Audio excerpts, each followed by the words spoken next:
Hey guys, today we are going to talk about Glover Park. So, what makes Glover Park one of DC's most popular neighborhoods? There's a special magic in Glover Park that draws young professionals, families, and even empty nesters. Now, I live here. I've made this no secret. And so today we're going to talk about my neighborhood and why I love living here. Oh yeah, there we go. Smack. I love Glover Park.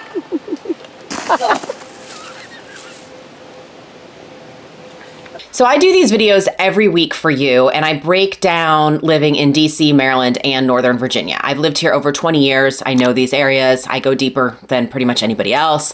So make sure that you subscribe so that you don't miss the new videos.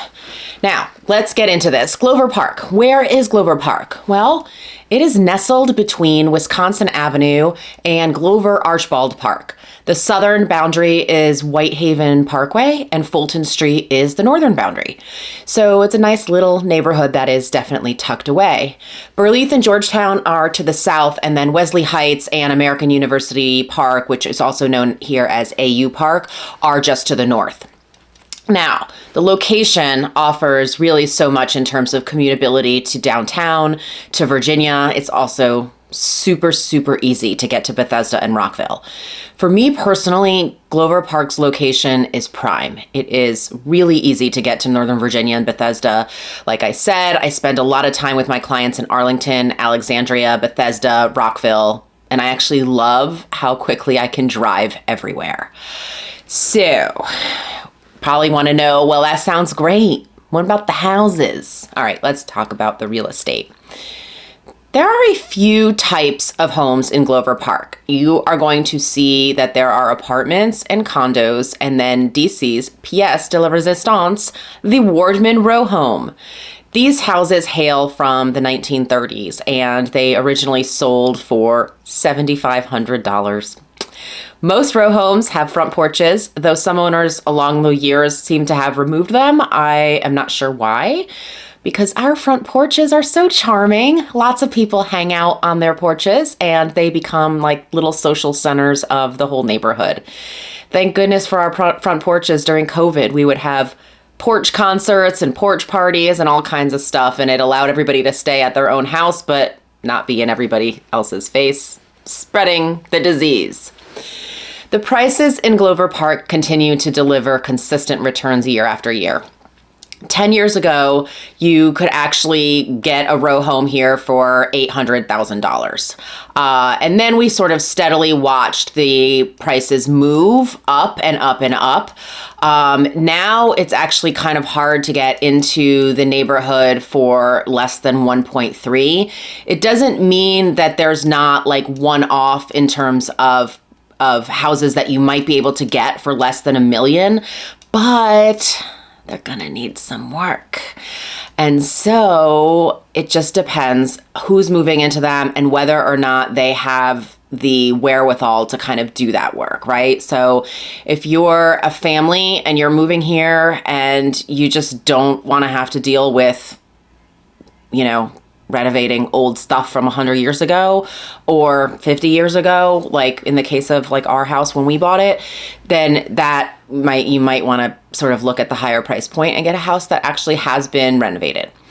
Now, most row homes were built by the same few builders. So depending on the width of the house, you may have one smaller bedroom on the second level in addition to 2 decently sized bedrooms. Or you may be lucky enough to have 4 full bedrooms on the second level, but that's not as common. I haven't seen that in as many houses here.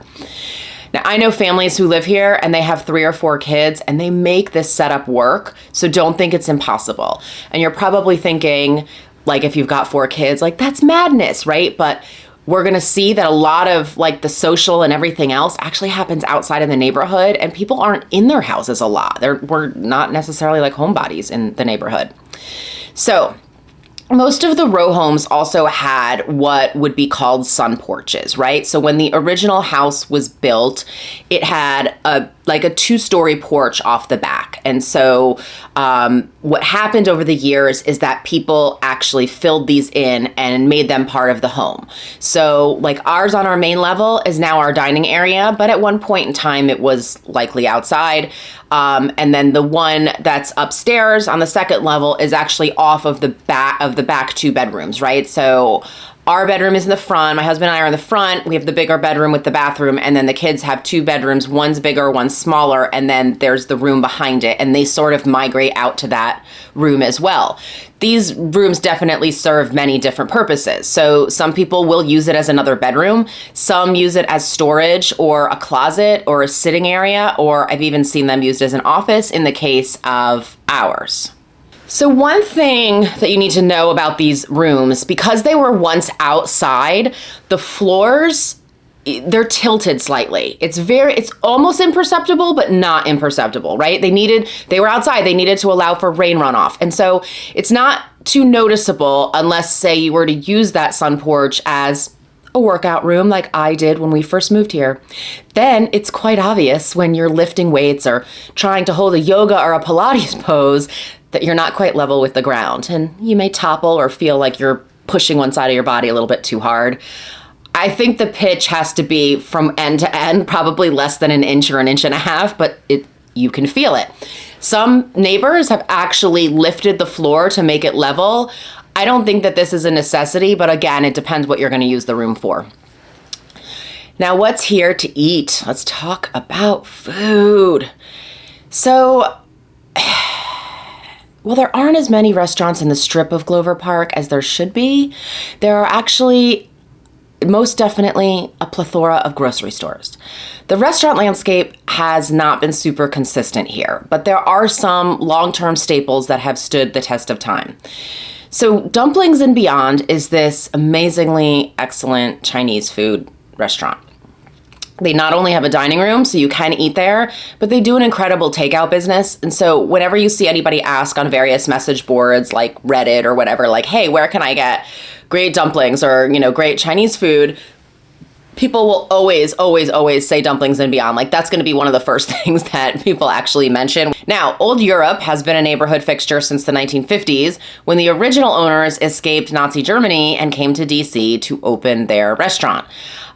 You have to love meat. It's a lot of meat, a lot of game, wild boar, rabbit, like that kind of stuff. I'm a vegetarian, so I don't eat there, but my husband loves it and friends of mine eat there as well. Now, you cannot walk 10 feet in Glover Park without hitting a grocery store, and I'm serious about this. So Whole Foods is the closest grocery store to Glover Park. They had this contactless shopping system, and it was very futuristic, right? Like, so you would come in, and you would scan your hand, and then you would go shop, and then you would scan your hand again on the walk out, and somehow the system just knew exactly what you bought. Anyway, they've abandoned this wild ride to crazy, and it's actually back to business as usual. So in addition to Whole Foods, there's Trader Joe's and Safeway that are both within walking distance. A mile to the north on Wisconsin Avenue, there is a Giant, and that is at the Cathedral Commons shopping area. And just beyond that, we have a Wegmans. Very, very exciting. Now, let's talk about families in Glover Park and what's here for families and why families love this neighborhood. So it is very popular with families and for very good reason. So Stoddard Elementary School is one of the best schools in the city. The teachers have all been at the school a very long time. There's very little turnover, and the school is actually one of the main reasons that so many families choose to buy a home here. When we were looking about 12, 15 years ago, it was somewhat off the grid because people really focused on like Upper Northwest as like the elementary schools that were the ones to beat, right? Like they were all 10 out of 10 on great schools and all of that. But Stoddard sort of very quietly came up in the ranks and has now become definitely like they're a blue ribbon school, and they've become definitely something to pay attention to. So the school is actually one of the main reasons why so many families choose to buy a home here. Now, if you are lucky enough to get one of the 19 coveted pre-K spots, your little one can spend 7 full years at this dream of an elementary school. Stoddard is also starting an expansion this year that has been much, much needed to make room for more classrooms. The school's been pretty overcrowded for many years, and they've been struggling to try to figure it out, but, here we go. Hopefully the demountables, as they call them, the East Wing or whatever they call they're trailers. They're trailers. My daughter's in 4th grade in a trailer, but they like it. It's fine. As far as middle school, Hardy Middle School is on Wisconsin Avenue, just south of Glover Park. Hardy's reputation is very solid, and the school has really become one to watch. The scores for the school improved tremendously under a former principal who was there for about 5 to 6 years, I believe. Then there was a year of like very weak leadership, and I mean, people stepped in and they turned that school around very quickly. So all reports from the families at the school are now glowing. Great news, there's also a new high school which will serve Georgetown and Glover Park. That's MacArthur High School. It opened this year, in this school year, to alleviate the overcrowding that was at Jackson Reed High School, which is in Tenleytown. So if your kids are not in elementary school age or above, then you're probably thinking, what is there for the kids that are under 5? Let's do that next. So Glover Park has a cooperative playgroup for kids that are 2.5 to 4 years old, and that occurs at the Guy Mason Recreation Center. There's also a huge park, a playground, a spray ground, basketball courts, and a baseball field at Guy Mason. So there's a lot to do there. If your littles are younger than 2.5, or maybe you just want like a convenient full day option for them because the co-op is from like 9 to 12, and then the afternoons you'd have to, pick them up and deal with them for the rest of the day. Actually, I love those days. I miss them. So if your littles are younger than 2.5 or you want this full day option, then Glover Park does have a daycare. So situated at the corner of Calvert and Wisconsin, it's called Glover Park Kinder Care, and it is very, very convenient for Glover Park families. You could walk there too. You could walk everywhere. Georgetown Pediatrics, which has been our doctor for the girls, their main location's at 4200 Wisconsin Avenue, which is about 1.5 miles up the road from us. But they just opened an additional location in Glover Park on Wisconsin Avenue. So seeing the doctor and getting those shots, even more convenient. Kids love it. You could walk there. All right. As a parent, this neighborhood has definitely delivered for us. So I'm not quite sure if there is a magical place like this in other parts of DC inside of the actual city limits. Like the kids here, they run around, they play in the neighborhood like kids did in any 1980s American suburb. And I love it. Like, I just think it's actually just amazing for them.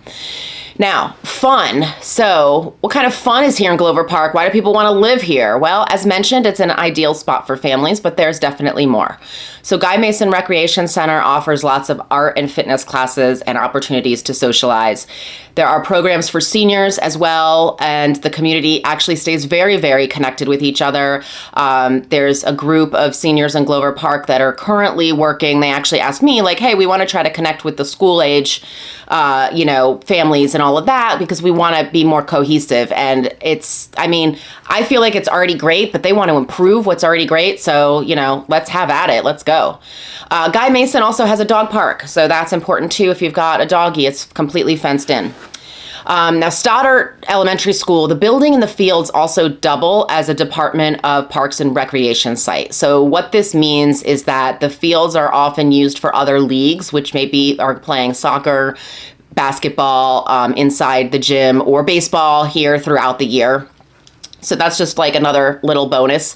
Every year in June, there's Glover Park Day, where all the neighborhood businesses get together for a day of food and fun.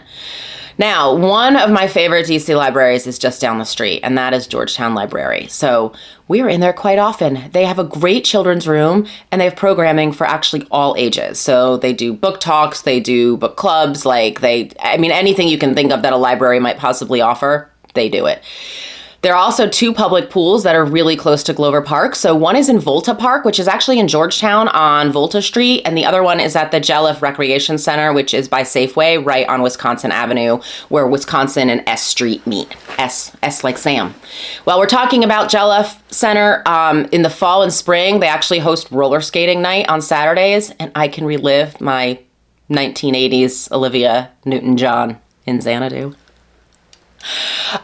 So there has to be one bad thing, Melissa, right? There has to be. Okay. All right. I concede. If I have to tell you about one bad thing, I'm going to do that. I've told you about all the best. Here's the rest. It is a byproduct of city living. So there's not a whole lot we can do about this, and it's not just a Glover Park problem. However, the alleys behind the row homes have driveways for pretty much every house, and every house came with a garage. But over the years, a lot of people have filled these garages in and claimed them as part of the house space. Ours is still a garage. It's piled with stuff. I don't know where this stuff even comes from. I look in there and I'm like, where did this come from? How do we have all this stuff? Regardless. So there's still a driveway as well. And so some people, if they've claimed the garage as living space, they'll park their car in the driveway. There's concrete pads, some of them are brick, regardless. So the garages circa 1932 are actually just too small for most modern cars anyway, but if you can fit your car in there, good for you. If not, you're thinking, I could just park in the driveway. The fact is, many people actually don't park their cars in the driveways behind their house. Why is that? Well, our garbage bins are back there. That's where our trash gets picked up from. That also means that we have rats trying to get into our garbage bins in our alleys. Rats are an unfortunate downside of city living, and in fact, they are an unfortunate downside in many areas in the DC metro. It's not just, relegated to being a city problem. When you bring home a warm car, the rats can and will likely nest in your car, and you'll only know this when you start to have electrical issues. Maybe you're driving down the road and your window just goes down by itself. Or like me, you took the car to the shop because some dashboard lights were coming on and you were like, what do these things even mean? And the garage said a little something has been gnawing on the wires underneath your car. So from then on, I decided to park in the street. That was actually better until the D2 Metro bus came careening down the street and smashed into my car. All right, so you're probably thinking, where do I park a car? Here's my best advice for you to save your car and your wallet from having to buy a new car. Don't park in your driveway or the alleys. Fortunately, like I said, street parking is super easy in Glover Park, but please don't take any old spot. You do not want to be the last spot in a row, say before another alley comes or there's a street or anything like that, because those cars at the end of the line always get hit. You've got Uber drivers coming through here. We've got DoorDash people on motorcycles and mopeds and it's the roads everywhere in DC are like wild times right now. However, you don't want to be at the beginning or the end of a long line. You want to nestle your car. You have to be strategic here. You want your car to be tucked in with many other cars in front of you and behind you and get as close to the curb as possible and tuck your mirror in. This way, you won't get clipped as people fly through the streets. And when I say people, I mean buses and Maryland drivers. So that's that. I'm Melissa Terzis. My contact info is coming next.